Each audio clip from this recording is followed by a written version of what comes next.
இந்த பேட்டியே வந்து ஸ்டாலினை கோபப்படுத்தும். ஒரே நேரத்தில் திமுகவோடையும் பேசுகிறோம், தாவேக்காவோடையும் பேசுகிறோன்னு அவர் சொல்கிறார். திமுக வந்து காங்கிரஸோட பேச்சுவார்த்தையை தள்ளி போட்டுகிட்டே இருக்கு. அப்புறம் வழி இல்லாமல் தான் காலடியில் உட்காருவாங்க. காங்கிரஸ்னு விரும்புகிறாங்க. 4% ஓட்டு மேலே இருக்காது காங்கிரஸ். நாளைக்கு இவங்க பிஜேபியோட போகிறதுக்காக முன்கூட்டியே கைட்டி விடுறாங்கன்ற பர்செப்ஷன்.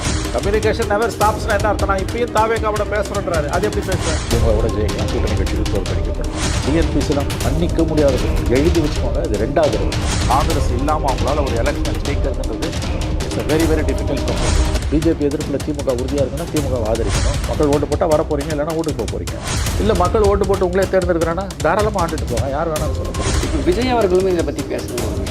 ஒரு 4 லைன் ஸ்டேட்மெண்ட் விட்டார். வேலூரில் பேசியிருக்கோம். அவர்களில் பாவங்களில் மஞ்சமா பாதகங்களில் நம்பர் 1 வந்து இளைஞர்களோட வாழ்க்கையோட விளையாடுறது, வேலை வாய்ப்போட விளையாடுறது. பால் விலை திட்டங்கள், கரண்ட் விலை திட்டங்கள் எல்லா வேலையும் ஒரு எடப்பாடி பேசுகிறேன். வந்த 10,000 தரேன், எப்படி கொடுப்பீங்க? வரி வருவாய் இன்க்ரீஸ் பண்ணி கொடுப்பேன். எப்படி வாங்குவீங்க வரி வருவாய்? ஆஸ் சச் அதானியோட பிஸ்னஸ் பண்ணுறது தப்புன்னு சொல்ல முடியாது. எல்லா மாநில அரசுகளும் நீங்கள் அதானியோட வியாபாரம் செய்யணும்.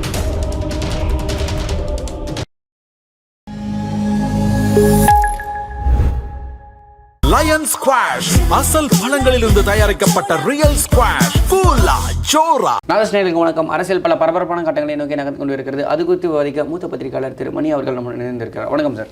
வணக்கம் sir. TVK is still talking with Congress அப்படின்றது ஒரு பெரிய டாப்பிக்காக ஓடிட்டு இருக்கு. இன்னுமே வந்து தாவேக்காவினர் காங்கிரஸ் ஒன்ற நம்பிக்கையில் இருக்காங்க. காங்கிரஸ் திமுகவோட கூட்டணி பேச்சுவார்த்தை எப்படி இருக்கு? இன்னைக்கு அவர் தமிழ்நாடு இந்தியன் எக்ஸ்பிரஸ்க்கு கிரீஷ் சோடங்கர் காங்கிரஸ் அந்த பேச்சுவார்த்தை குழு தலைவர் கொடுத்த பேட்டியில் அவர் என்ன சொல்கிறாருன்னா, தாவேக்காவோடையும் நாங்கள் வந்து கான்டாக்டில் இருந்தோம் அல்லது இருக்கோன்ற தொனியில் பேசுகிறார். நாங்கள் வந்து ஒரு அரசியல் கட்சி தேர்தல் காலத்தில் எல்லாரோடையும் தான் பேசுவாங்க. கம்யூனிகேஷன் இருந்துக்கிட்டே இருக்கும். ஆர்ச் எனிமீஸ் கூட வந்து கம்யூனிகேஷனில் தான் இருந்துக்கிட்டு இருப்பாங்க. ஸோ தாவேக்கா வந்து அவங்க எங்களோட தொடர்பில் இருந்தாங்க. அதாவது நாங்கள் பேசினோம் என்பதை அவர் ஒப்புக்கொள்கிறார். பாஸ்ட் டென்ஸாக தான் நான் அதை புரிஞ்சுக்கிறேன். ப்ரெசன்ட் டென்ஸாக அவர் சொன்னாரான்றதில் கிளாரிட்டி இல்லை. பட் இன்றைக்கி அதை சொல்லும்போது அதோட அர்த்தம், கேசி வேணுகோபால் ஸ்டாலினை சந்திச்சுட்டு போன பிறகு அதை சொல்வதின் அர்த்தம் வந்து அது ப்ரெசன்ட் டென்ஸாகவும் இருக்கலாம் தான் நம்ம புரிஞ்சிக்க வேண்டியிருக்கு. ஏன்னா அந்த பேட்டியில் வந்து இந்தியன் எக்ஸ்பிரஸ் பேட்டியில் கிளாரிட்டி இருக்கிற மாதிரி எனக்கு தெரியல. வேணால் அதை படிங்க, நீங்கள் அந்த சென்டென்ஸை வேணால் படிங்க. நீங்கள் அது இப்போ பேசினோம்னு சொல்கிறாரா அல்லது பேசிக்கொண்டிருக்கிறோம், அது அந்த அந்த அந்த எக்ஸாக்ட் வேர்டிங்ஸை மட்டும் சொன்னீங்கன்னா கூட போதும். ஆக்சுவலி அந்த கொஸ்டின் என்னவா இருக்குன்னு பார்த்தீங்கன்னா, so did Congress hold alliance talks with TVK அப்படின்ற question. Answer. Right now we are talking to the DMK leadership. They have just formed an alliance committee and we are talking to them. இப்போ DMK வந்து பார்த்தீங்கன்னா அந்த இது போட்டிருக்கோம், committee போட்டிருக்கோம். அதனால் நாங்கள் வந்து டிஎம்கேவோட பேசிக்கிட்டு இருக்கோன்ற சொல்லியிருக்காரு. தவிர டிவிகேவோட பேசலன்ட்டு சொல்லலை. இல்லை, டிவிகேவோட கம்யூனிகேஷனில் இருந்தோன்னு ஒரு வார்த்தை வருது பாருங்கள், முன்னாலேயோ பின்னாலேயோ. ஓகே, அதுக்கு அடுத்த question. You are not denying communications with Vijay. In politics you have to talk to everyone. Communications never stops. Even hardcore enemies communicate.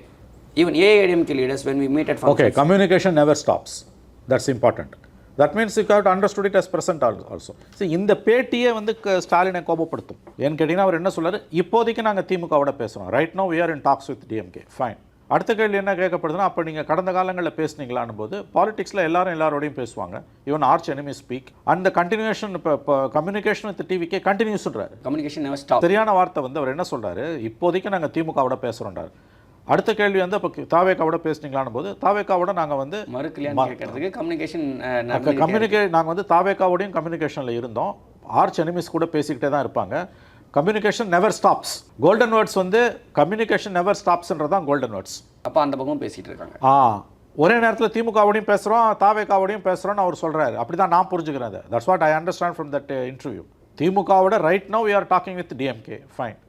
அடுத்த கேள்வி, அப்போ தாவேக்காவோட பேசினான்னா we were in politics, we will have communication with everyone and that communication never stops. மூணாவது வார்த்தை, even arch enemies always communicate.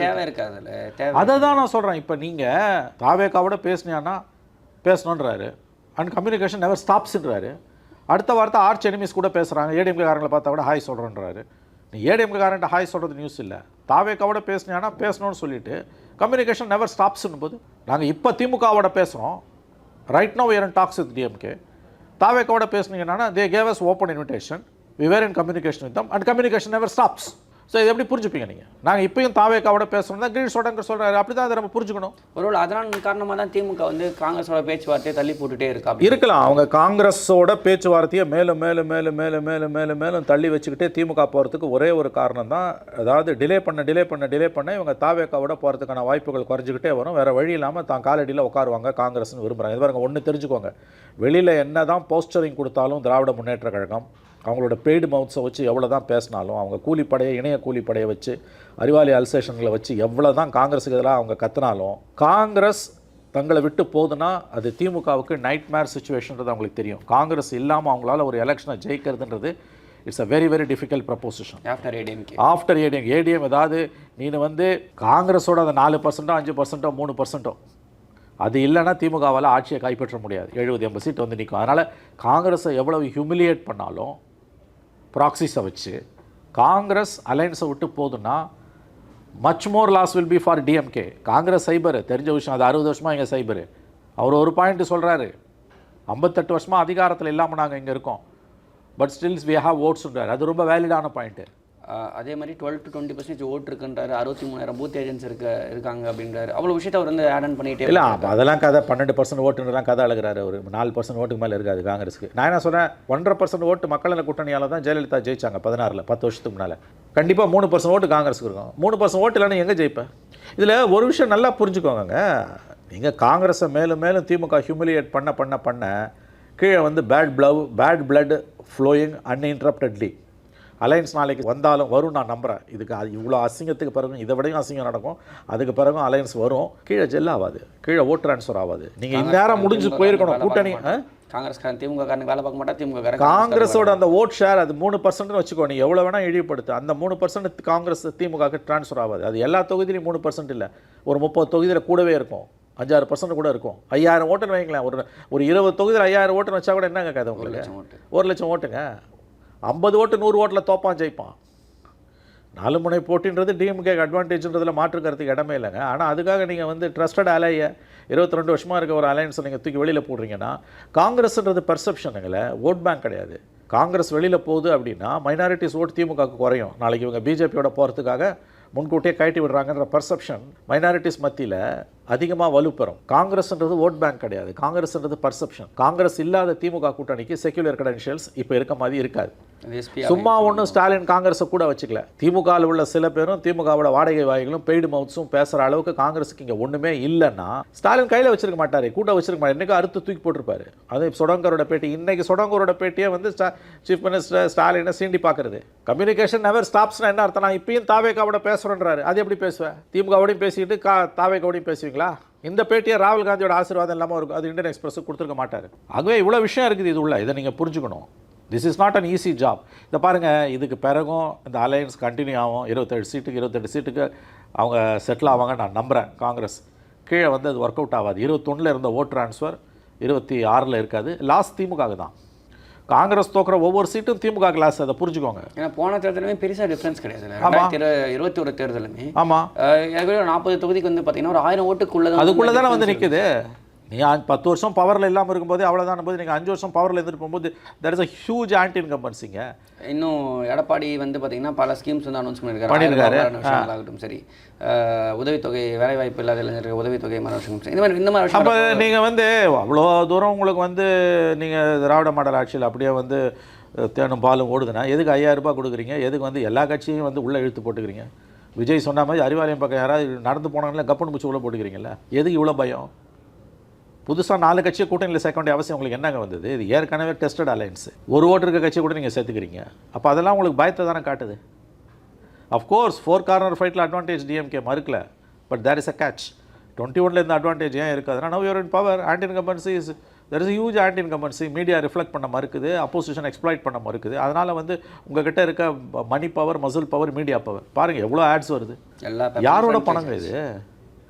இந்த splashing ஆட்ஸுங்க எப்போ கோடியாங்க. பிரிண்ட்லையும் டெலிவிஷன்லையும் social media திறந்தாலே அதுதான் வருது. அப்போ how much money you are spending? இது யாரோட government money, not party money. அரசு செய்தி தொடர்பு துறையோட என்பிஆர்லேருந்து நீங்கள் வந்து இவ்வளோ ஸ்பெண்ட் பண்ணுறீங்கன்னா எப்படிங்க அது? முதல்ல அதோட மாரல் கம்பாஸ் அது தப்புன்றது ஒரு பக்கம் இருக்கட்டும். இந்த அளவுக்கு செலவு பண்ணுறதுக்கு காரணம் என்ன? உங்ககிட்ட இருக்க பயம் தானே. ஏன் பயப்படுறீங்க நீங்கள் சாதிச்சிருந்தீங்கன்னா? ஆகவே இந்த இந்த பேட்டி பயனாளிகள் பேசணும்ல. இவங்க திருப்பி அந்த விஷயங்கள் வந்து இப்போ நான் இது பண்ண இதை பண்ண போகிறதுக்கு அந்த பயனாளிகளுக்கு பண்ணியிருந்தால் அவங்க போட்டிருப்பாங்களே. இப்போ 1 கோடி ரூபாய் 2 கோடி ரூபாய் செலவு பண்ணி ஒரு பேப்பருக்கு ஆடு கொடுக்குறதுக்கு அது பயனாளிகளுக்கு இருந்து அவங்க பேசியிருப்பாங்களே. இப்போ திமுக எனக்கு இது பண்ணுச்சுப்பா, ஸ்டாலின் எனக்கு இது பண்ணாரப்பா, உதயநிதி எனக்கு இது பண்ணாரப்பா, டிஎம்கே கவர்மெண்ட் இந்த பீரியட் இந்த டிஎம்கே கவர்மெண்ட் எனக்கு பண்ணுச்சுப்பா அவங்க பேசியிருப்பாங்களே. இப்போ யார் பார்க்கறதுக்காக இந்த ஆடு தான் அந்த மீடியா பிளிட்ஸ்க்கு இருக்குவாங்க. மீடியா ஹைப்பில் வந்து ஜெயிக்க போகிறன்ற தோற்றத்தை உருவாக்கிக்கிட்டே இருக்காங்களே. இத்தனையும் மீறி முடிவுகள் மாறலாம், அதை ஞாபகம் வச்சுக்கோங்க. மக்கள் என்ன முடிவு பண்ணுறாங்கன்னு நமக்கு தெரியாது. 2016 அப்படி தான் திமுக ஜெயிச்சிருன்ற மாதிரி விஷயங்கள் தான் இருந்துச்சு. ஆமாம், ஃபுல் கொலாப்ஸ். அப்படியெல்லாம் நீங்கள் அந்த மாதிரி வந்து மக்களை ஒன்றும் இட போட முடியாது. இன்னும் 2 மாதம் இருக்குது. 33% மக்கள் இன்னும் முடிவு பண்ணலன்றாங்க. 30% மக்கள் இன்னும் முடிவு பண்ணல. குட் கோ ஐதர் வே, நமக்கு தெரியாது. பட் இவ்வளோ தூரம் வந்து உங்களுக்கு வந்து மீடியா பிளிட்ஸ் கிரிக்னுவாங்க. எதுக்கு இது? இதே தானே மோடி பண்ணார், அப்போ எதிர்த்தீங்க. அதே தானே நீங்கள் விளம்பர மாடல்னு சொல்லிட்டு மோடி இப்போ அதே தானே நீங்களும் பண்ணுறீங்க. இவ்வளோ தூரம் வந்து பணம் வந்து அரசு பணம் வந்து விளம்பரத்துக்காக செலவிட இப்போ எந்த விதத்தில் நியாயம்? ஆல்ரெடி கஜானா காலி.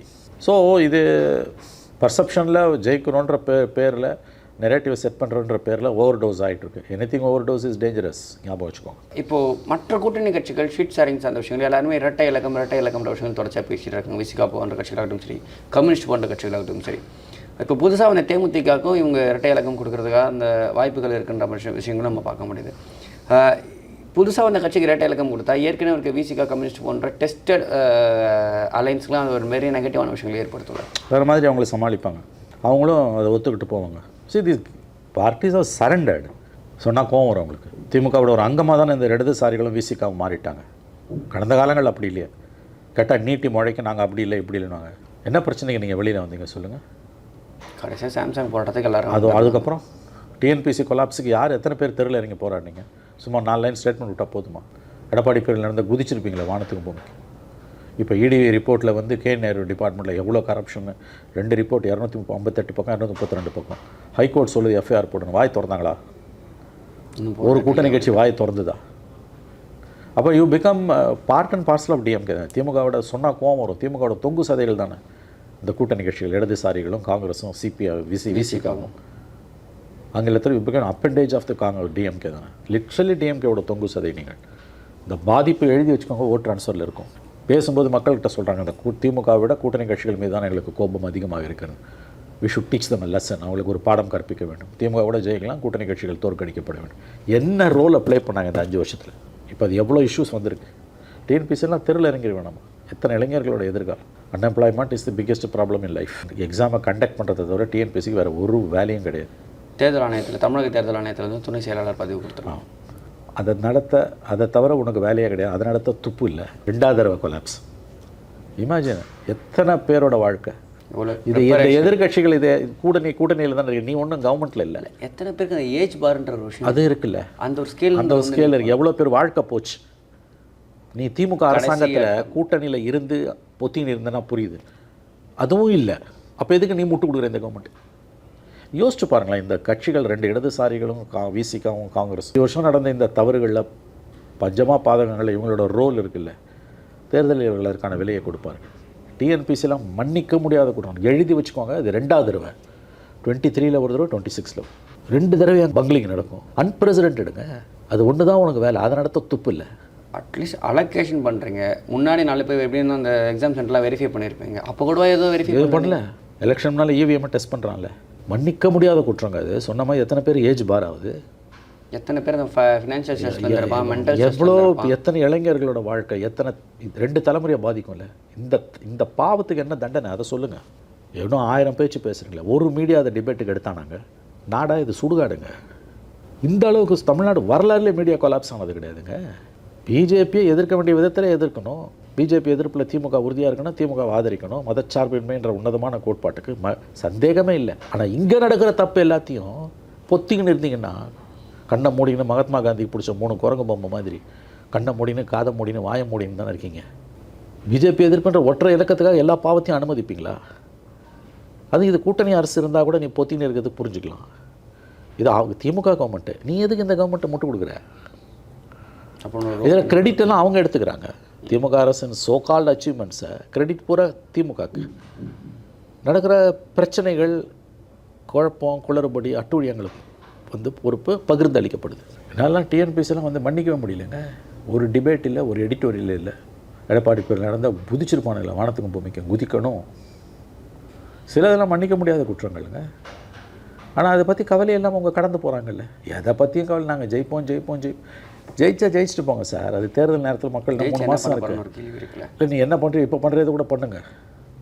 அது நேரு டாக்குமெண்ட்டில் இருக்குல்ல, இப்போ என்னென்ன பண்ணுறீங்களோ பண்ணுங்கள், அப்போ பார்த்துக்கலாம். இப்போ இதுக்கு பதில் சொல்லுன்றேன் நான். ஜெயிக்கிறது தோக்கிறது இன்னும் 2 மாதம் இருக்குது, எலெக்ஷன் 3 மாதம் இருக்குது. மக்கள் முடிவு பண்ணட்டும். மக்கள் ஓட்டு போட்டால் வர போகிறீங்க, இல்லைனா வீட்டுக்கு போக போகிறீங்க, எதிர்கட்சி வரிசையில் உட்கார போகிறீங்க. இது வந்து ரங்கராட்டணும். மேலே இருக்கும் கீழே வருவோம், கீழே இருக்கும் மேலே போகிறோம். இந்த எலெக்ஷனில் தோத்தானா திமுக அழிஞ்சிடுமா? சத்தியமாக கிடையாது. அடுத்த எலெக்ஷனில் வரப்போகிற இல்லை இந்த எலெக்ஷன் ஜெயிச்சா சாஸ்வதமாக நீங்கள் காலம்பூரா இருந்துருவீங்களா? தொடர்ந்து 2 தடவை ஜெயிச்சிங்கன்னா உங்களுக்கு டேஞ்சருங்க. இன்றைக்கி ஏடிஎம்கேவோட இந்த நிலைமைக்கு காரணம் தொடர்ந்து 2 தடவை ஜெயிச்சது. உங்கள் நன்மைக்காக பார்த்தா கூட வந்து மாற்றம் வரணும். இல்லை மக்கள் ஓட்டு போட்டு உங்களே தேர்ந்தெடுக்கிறான்னா தாராளமாக ஆண்டுட்டு போங்க, யார் வேணான்னு சொல்ல போகிறா? இன்றைக்கி அதல்ல பிரச்சனை. எவன் ஜெயிப்பான் எவன் தோப்பான்றதா பிரச்சனை. இவ்வளோ பெரிய பாவம் நடந்திருக்கு, இவ்வளோ பெரிய பஞ்சமாக பாதகம் நடந்திருக்கு. ஆயிரக்கணக்கான இளைஞர்களோட வாழ்க்கையோட விளையாடி இருக்கீங்க. ஏஜ் பாரானவன் எத்தனை பேர் ப்ரிப்பேர் பண்ணுறதுக்கு அடுத்தது எவ்வளோ கஷ்டப்படுவான். செகண்ட் டைம் சார் 23ல் ஒரு தடவை, இப்போ ஒருத்தருவே என்கிட்ட ஒரு லேடி சொன்னாங்க இதை பற்றின ஒரு டாக்கில், சார் நான் ஒரு மதராக, ஒரு விமனாக, ஒரு பிரஜையாக சொல்ல முடியாத துன்பங்களை அனுபவிக்கிறேன். ஏன்னா 23ல் எனக்கு வந்த சான்ஸ் இதில் தான் போச்சு. நான் என் குடும்பத்தை பார்க்கணும், என் குழந்தைய பார்க்கணும், என் வேலையை பார்க்கணும், படிக்கணும் சார். இப்போயும் எனக்கு போச்சு சார்ன்றாங்க ஒரு லேடி சொல்கிறாங்க. அப்போ எத்தனை குடும்பங்களோட கனவை நீங்கள் சிதைச்சிருக்கீங்க. ஆனால் அதை பற்றின ஒரு மீடியா, ஒரு டெலிவிஷன் சேனல் இதை டிபேட் நடத்தினாங்க. எவ்வளோ பெரிய பாவங்க இதெல்லாம். இன்றைக்கி எடப்பாடி பேரில் நடந்தன என்னெல்லாம் நடந்திருக்கும். அப்போ இதுக்கெல்லாம் வந்து என்ன தீர்வு, இதுக்கெல்லாம் என்ன தண்டனை? இது கூட்டணி கட்சிகள் எப்படி இதை ஜஸ்டிஃபை பண்ணுறாங்க? யாரும் அவங்களும் பெருசாக ஒன்றுமே வாய் திறக்கலைங்க. கூட்டணி கட்சிகள் சும்மா 4 லைனுக்கு பேச அனுபவம் ஒரு பேட்டி கொடுத்துட்டு போகிறாரு, ஒரு அறிக்கை கொடுத்துட்டு போகிறாரு. தான் சொல்கிறேனே, மக்கள் ஆளும் திமுகவை விட திமுகவோட தொங்கு சதையாக மாறி போன, இத்தனை பாவத்துக்கும் துணை போயிட்டுருக்க இந்த கூட்டணி கட்சிகள் மீது தான் அதிக கோபத்தில் இருக்கிறார்கள். முடிவு தெரியும் எலெக்ஷனில். இப்போ விஜய் அவர்களுமே இதை பற்றி பேசலன்ற ஒரு விஷயம் இருக்குல்ல. ஒரு 4 லைன் ஸ்டேட்மெண்ட் விட்டார். வேலூரில் பேசியிருக்கணும்ல. கடைசியாக பேசினது எங்கே? வேலூரில் பேசினாரா? அதுதானே இந்த கவர்மெண்ட்டோட பெரிய லாபமே. Media collapse. ஏடிஎம்கே மட்டும் இல்லை, விஜயும் கொலாப்ஸ். இதை பேசாமல் எதையோ பேசுகிறேன். இதுதானே என் பிரச்சனை. அதை விட்டு சும்மா டைலாக் விடுறது, திமுகவுக்கு டைலாக் விடுறது, பர்சனலாக சிஎம்ஐ வந்து டைலாக் விடுறது, இது சவால் போடுறது, இதெல்லாம் என்ன பேச்சு? கரூர் விஷயத்தை அப்போல்லாம் பேசாமல் சம்மந்தமே இப்போ வந்து எதுக்கு பேசுகிற கரூரை பற்றி? இப்போ இன்னொன்று பேச வேண்டிய அவசியம் இல்லை. கோர்ட்டில் இருக்க மேட்ரு சப்ஜுடிஸ். சிபிஐ கேஸ் ஓடிட்டு, சிபிஐ எந்த சார்ஜ் ஷீட் ஃபைல் பண்ண போகிறான். இப்போ எதுக்கு உனக்கு திடீர்னு கரூரை பற்றி பேசுகிறேன்? ஃபைல் பண்ணிட்டாங்கன்னா பேர் வந்துருச்சுன்னா இப்போ திமுக தான் பழி போடுச்சுன்னு சொல்லணும்ல. அது உங்கள் அரசியல். மக்கள் பிரச்சனை பற்றி நீ என்ன பேசினேன்? அந்த இடத்துல மக்கள் பிரச்சனை ஒன்றுமே இல்லை. டிஎன்பிசியை பற்றி பேசினியா? பேசல. நேரு இஷ்யூ பேசினியா? பேசல. அதுவும் ஜாப் ராக்கெட். நல்லா ஞாபகம் வச்சுக்கோங்க. இளைஞர்களோட வாழ்க்கையோட திமுக தொடர்ந்து விளையாடுது. 1,00,000 கோடி ஊழல் நடந்திருக்கு, பணம் கொடுத்து சேர்ந்துருக்கு. அப்போ படிச்சு அவனோட நிலைமை. அதாவது திமுக அரசில் வந்து வேலையில்லா திண்டாட்டம், இளைஞர்களோட வாழ்க்கையோட அங்கே விளையாடுறதுன்றது தொடர்கதியாகுது. நேற்று எடப்பாடி அவர்கள் வந்து 3வது கட்ட தேர்தல் வாக்குறுதியை வந்து கொடுக்குறாரு, அறிவிப்புகளை கொடுக்குறாரு. அப்போ வேலை இல்லாத இளைஞர்களுக்கு மாதம் 2,000 ரூபாய் தரேன், +2 வரைக்கும் படிச்சுன்னா மாதம் 1000 ரூபாய் தரேன்னு அனௌன்ஸ் பண்ணுறாரு. அங்கே ஒரு பேசியிருக்கணும்ல, டிஎன்பிசி இவ்வளோ கொலாப்ஸ் ஆகிடுது. அதுதான் சொல்கிறேன். எடப்பாடி வந்து அதை ரிவைவ் பண்ணுவேன். எடப்பாடியும் பேசல, விஜயும் பேசல. அதாவது இந்த அரசு செய்யக்கூடிய தவறுகளில், பாவங்களில், பஞ்சமா பாதகங்களில் நம்பர் 1 வந்து இளைஞர்களோட வாழ்க்கையோட விளையாடுறது, வேலை வாய்ப்போட விளையாடுறது. டிஎன்பிசியில் கொலாப்ஸ் விளையாண்டிங்க. நேரு டிபார்ட்மெண்ட்டில் வச்ச சார்ஜஸ் வந்து 25 லட்சத்தில் 35 லட்சம் வாங்கிட்டு தான் வேலை போட்டு கொடுத்தாங்க. இடி சொல்லுது அது இளைஞர்களோட வாழ்க்கையோட விளையாடுறீங்க. படித்தவங்க துட்டு இல்லைன்னா, துட்டு இருக்கவனுக்கு மட்டும்தான் வேலை. அப்போ ஏழை விவசாயிக கனவோட படிக்கிறவங்க என்ன அர்த்தம்? கல்வியில் சிறந்த தமிழ்நாடுன்னு பேசி இந்த பக்கம் இவ்வளோ நடக்குது. எஃப்ஐஆர் போட சொன்னால் இன்ன வரைக்கும் நீ போடல. கல்வியில் சிறந்த தமிழ்நாடா, கரப்ஷன் சிறந்த தமிழ்நாடான்னு ஒரு ஆமாங்க. தொடர்ந்து நீங்கள் வந்து இளைஞர்களோட வாழ்க்கையோட தானே விளையாடிட்டு இருக்கீங்க. அப்போ இந்த பாவத்துக்கு துணை போகிற கூட்டணி கட்சிகள் என்னன்னு சொல்கிறது? என்ன நேரம் நல்லா இருக்குது, எதிர்கட்சி கொலாப்ஸ் ஆகிருக்கு, மீடியா கம்ப்ளீட்லி சரண்டர்டு, கூட்டணி கட்சிகள் தொங்கு சதை. தமிழ்நாடு வரலாறுலேயே எப்படி நிலைமை இருந்ததில்லை. இந்த அரசாங்கத்தில் நடக்கிற தவறுகள் கிட்டத்தட்ட எல்லா அரசாங்கத்திலும் நடக்கும், கூடவோ குறையவோ நான் ஒத்துக்கிறேன். ஆனால் ஒரு வித்தியாசம் என்ன தெரியுமா? அப்போ எதிர்கட்சிகள் மீடியாவும் தங்கள் கடமையை செஞ்சாங்க. இன்றைக்கி பிரச்சனையே ஆளுங்கட்சி கிடையாது. இதே திமுக எதிர்கட்சியாக இருக்கிறப்ப கடமையை செஞ்சிச்சு. எவ்வளோ செஞ்சுது பிரமாதமாக. அதில் 10ல் ஒரு பங்கு கூட எடப்பாடியால் செய்ய முடியும். நேற்று அவ்வளோ பேச்சு பேசுகிறாரு, இவ்வளோ கொடுப்பேன் அவ்வளோ கொடுப்பேன்னு சொன்ன மாதிரி வந்தோன்னா டிஎன்பிசியை ரிவாம்ப் பண்ணுவோம். இல்லை அட்லீஸ்ட் இது ஒரு ப்ரோபிங், ஒரு சிபிசிஐடி விசாரணை ஏன் அப்படி மிஸ் ஆச்சு சொல்லணும்ல.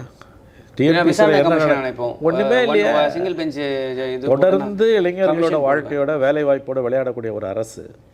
அதை கண்டிக்க வேண்டிய அளவுக்கு கண்டிக்காமலும் பற்றி எறிய வேண்டிய அளவுக்கு அதை பற்றி எறிய விடாமலும் மக்கள் போராட்டங்களை அதை மாற்றாமலும் வாய் புளிச்சதோ மாங்காய் புளிச்சதான்னு அரைச்சமாவே அரைச்சிக்கின்னு இருக்காரு எடப்பாடி. மீடியா மொத்தமாக சரண்டர் ஆகி கிடக்குது. 90% மீடியா அட்லீஸ்ட் அரசாங்கத்தோட காலடியில் உட்காந்துருக்குது. ரொம்ப கண்ணியமாக சொன்னால் அப்போ பாதிக்கப்பட்ட கனவுகளோடு இருக்கக்கூடிய ஒரு இளம் பெண் அல்லது இளைஞனோட வாழ்க்கை என்ன என்னால் புரிஞ்சுக்கவே முடியலங்க. பப்ளிக் சர்வீஸ் கமிஷனோட எக்ஸாம்ஸ் வந்து வரலாறுலேயே கிடையாதுங்க. Not once twice.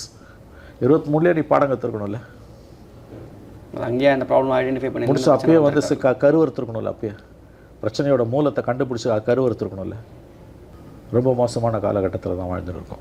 தொடர்ச்சியான இந்த மாதிரியான விஷயங்கள் வந்து பார்த்திங்கன்னா தமிழ்நாடு கவர்மெண்ட்டில் நடந்துக்கிட்டே இருக்குது. ஆனால் எதிர்க்கட்சிகள் வந்து கொலாப்ஸாக இருக்குது. எதிர்க்கட்சிகள் வந்து இதை பற்றி பேசாமல் வெறும் திட்டங்கள் சார்ந்த அறிவிப்பு மட்டுமே கொடுத்துருக்காங்க. மக்கள் வந்து இதை பார்த்து பிரச்சனைகள் சார்ந்து ஓட்டு போடுறாங்களா, திட்டங்கள் சார்ந்து ஓட்டு போடுறாங்களா ஒரு கேள்வி வருதில்ல.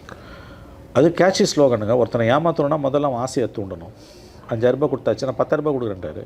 ஆசையை தூண்டுறது. சொன்ன மாதிரி பிரச்சனைகளுக்கு தீர்வு என்ன? நீ வந்தோன்னே காம்படேட்டிவ் பாப்புலிஸ்ட்டில் தானே அவங்க கவனம் போகுது. அவன் 5000 ரூபாய் கொடுத்தா நான் 10,000 ரூபாய் கொடுப்பேன், 1000 ரூபாய் கொடுத்தா நான் 2000 ரூபாய் கொடுப்பேன், பட்டு புடவை கொடுப்பேன், அது கொடுப்பேன், இது கொடுப்பேன். எலெக்ஷனுக்கு 3000 சின்னது, பொங்கலுக்கு 3000 ரூபாய் 1000 ரூபாய் தரேன். அதான் சொல்கிறேன். வேலை வாய்ப்பு இல்லாதவர்களுக்கு 2000 ரூபாய் தரேன். வேலை வாய்ப்பு இலவச ஃப்ரீ பையை தவிர வேறு என்ன சொல்கிறேன்? எல்லா ஃப்ரீ பீஸையும் நம்ம எதிர்க்கல. தேவையானது தேவையில்லாத 2 கேட்டகரி இருக்குது. இப்போ இருக்க வேகத்தில் ஃப்ரீ பீஸை கொடுக்குறத சத்தியமாக அனுமதிக்க முடியாது. நோ கவர்மெண்ட்டுக்கார நல்ல கஜானா தெளிவாக இருக்குது. கஜானா காலி. ஏற்கனவே இப்போ தாக்கல் பண்ண இன்ட்ரீம் பட்ஜெட்டில் ஏறக்குறைய 50,000 கோடி ரூபாய் டெபிசிட். எஸ். அப்போ அதுக்கான வழிகளை இவங்க சொல்ல மாட்டாங்க. அவர் என்ன சொல்கிறாரு, வந்தாங்கன்னா எப்படிலாம் வரி வருவாயை கொண்டு வருமோ கொண்டு வந்து நாங்கள் கொடுப்போம் அப்படின்றார். அப்போ அந்த வரி வருவாய் யார் கட்டுவா? இதே தமிழ்நாடு கவர்மெண்ட் மக்கள் தான் கட்டணும். அது மட்டும் வானத்தில் இருந்தால் போய் 10,000 ரூபாய் கணக்கு காசு மட்டும். பால் வேலை ஏற்றிட்டாங்க, கரண்ட் வேலை ஏற்றிட்டாங்க, எல்லா வேலையும் இவர் எடப்பாடி பேசுகிறாரு. வந்த 10,000 ரூபாய் தரேன், எப்படி கொடுப்பீங்க? வரி வருவாய் இன்க்ரீஸ் பண்ணி கொடுப்பேன். எப்படி வாங்குவீங்க வரி வருவாய்? வாயில் அடிச்சு விட வேண்டியதான். இதே பத்திரப்பதிவுத்துறையில் எல்லா வரியும் இன்க்ரீஸ் பண்ணிட்டாங்க. ஒரு பெரிய கம்ப்ளைண்ட் இருக்குது. வீட்டு வரி எல்லாமே வந்து அப்படியே இன்க்ரீஸ் ஆகிட்டே இருக்குது. அதே தான் அவரும் பண்ண போகிறார். ஆனால் என்ன, அந்த 10,000 ரூபாய் அந்த பக்கமாக இப்படி நான் கொடுக்குற மாதிரி கொடுக்குறேன், இந்த பக்கம் கட்டுற மாதிரி கட்டுற வட்டி தான். அதுவும் வருஷத்துக்கு ஒரு வட்டி தான் கொடுப்பாராம். அவ்வளோதான். அப்போது அரசியல்வாதிகளுக்கு மக்கள் நலன் சார்ந்த எந்த ஒரு ஃபார்ச்சுனான திங்கிங்கோ இல்லையே அப்படின்னு ஒரு பார்க்க வேண்டியது இருக்குல்ல. அதெல்லாம் முடிஞ்சு போச்சுங்க. தலைவர்கள் அந்த காலத்தில் இருந்த தலைவர்கள் மாதிரியாக இருக்காங்க. இப்போ அடுத்த தேர்தலை பற்றி மட்டும்தானே அவங்களுக்கு கவலை எல்லா கட்சியிலையுமே. அப்போ அது இப்படி தான் போகும். இதோட மோசமாக போகும். சௌமியா சாமிநாதன் ஒரு விஷயம் பேசியிருந்தாங்க ஒரு இடத்துல. என்ன அப்படின்னு பார்த்திங்கன்னா, நம்ம இன்னும் பிடிஎஸ் ஸ்கீமை வந்து ரீவம் பண்ணி நியூட்ரிஷன் கேப்பை வந்து நம்ம ஃபில் பண்ணணும் அப்படின்னு சொல்லிட்டு. பட் அது சார்ந்த விஷயங்கள் யாரும் இங்கே பேசவே மாட்டாங்க. நியூட்ரிஷன் கேப் ஃபில் பண்ணணும், பாவர்ட்டி ரிலேட்டடான விஷயங்களோ, எஜுகேஷன் கேப் மாதிரி விஷயம் எதுவுமே பேசவே மாட்டாங்களே. எக்ஸிஸ்டிங்காக இருக்கிற விஷயத்தை எடுத்து திருப்பி நான் பண்ணேன்னு வந்து பேசிக்கிட்டே இருக்காங்க. அதான் வசதி. இப்போ நேற்று ப்ரெஸ் கான்ஃபரன்ஸில் 10,000 ரூபாய் கொடுப்பேன் தாண்ட உருப்படியாக வேறு ஏதாவது இருக்கா? நான் வேலை வாய்ப்பு பெருக்குவேன், அதை பண்ண இது பண்ண எடுப்படாது. 10,000 ரூபாய். இப்போ எல்லாரும் நேற்று ப்ரெஸ் கான்ஃபரன்ஸ்னு எது முதல்ல ஞாபகம் வருது? 10,000 ரூபாய் கருணை தொகை அப்படின்னு சொல்லிட்டு என்ன பேர் வேணால் வச்சுக்கோ. 10,000 ரூபாய். அதுக்கப்புறம் உதவித்தொகைன்னு அது மாறு, ஊக்கத்தொகைன்னு மாறு. 10,000 ரூபாய். நீ பேர் வச்சாலும் சரியான பேர் வச்சாலும் அல்லது இப்படி பேர் வச்சாலும் பிரச்சனை அது இல்லை. நீ மக்கள் மன்றத்தால் நிராகரிக்கப்பட்டான். ஆனால் மக்கள் ஏற்றுக்கிறாங்க. அதுதான் கொடுமையாக மக்கள் ஏற்றுக்கினாங்க. திரும்ப மக்கள் ஏற்றுக்கொள்வார்கள். இதுதான் டைலமா ஆஃப் டெமோக்ரஸி. அப்போ மற்றவங்களுக்கு நல்லவங்களுக்கு இங்கே ஸ்பேஸ் இல்லை. ஆனால் இவங்க 2 பேர் பண்ணுறது தப்பு. இதுக்கு பேரலாக பாலிடிக்ஸ் பண்ணுறதுக்கான ஆளே வந்து தமிழ்நாட்டில் இல்லையேன்னு ஒரு கேள்வி வந்துடுதுல. வெற்றிடத்தை காட்டு இட்டு நிரப்பும். விஜய் அவர்கள் வந்து நான் டிஎம்கே vs டிவிகேன்னு தான் சொல்கிறாரு. தொடர்ச்சியாக ஏடிஎம்கே வந்து ஒரு சீன்லேயே இல்லைன்ற மாதிரி விஷயங்கள் அவர் கிரியேட் பண்ணணும்னு ட்ரை பண்ணிகிட்டே இருக்கார். பட் அதுக்கான விஷயங்கள் வந்து ஆன் கிரவுண்டில் அப்படி இருக்கான ஒரு கேள்வி இருக்குல்ல. கரெக்ட். கிரவுண்டில் வந்து அவரே சரியில்லை. கேம்பெயின் போக மாட்டேன்ட்டார். இப்போ பார்த்தீங்கன்னா என்ன சொன்னார்? ஸ்ட்ரெயிட்டாக சிஎம் ஆகிட்டு நான் கிராமத்துக்கு வரேன். அது எப்படி போவேன் நீ சிஎம்? எல்லா தலைவர்களும் பிரச்சாரத்தில் இருக்கும்போது ஸ்டாலின், எடப்பாடி, சீமான்லாம் களத்தில் இருக்கும்போது நீங்கள் வீடியோவில் பேசிகிட்டு இருப்பீங்களா? சிஎம் ஆகலன்னா சினிமா போண்டி தான். ரொம்ப தெளிவாக இருக்காரு. சிஎம் ஆகலாம் சினிமா தான். வேறு இல்லை, நான் வந்து மக்களே சந்திக்கவே மாட்டேன் அப்படின்றத எப்படி சொன்னாலுமே அது அவர் சொன்னதுக்கான ஸ்டேட்மெண்ட் அதுதான். பட் அது எப்படி ஜனங்களோட கனெக்ட் ஆகணும் ஒரு கேள்வி. மக்கள் முடிவு பண்ணிட்டோம். வராதவருக்கு ஏன் ஓட்டு போடணும்னு ஒரு கேள்வி வரும் இல்லை?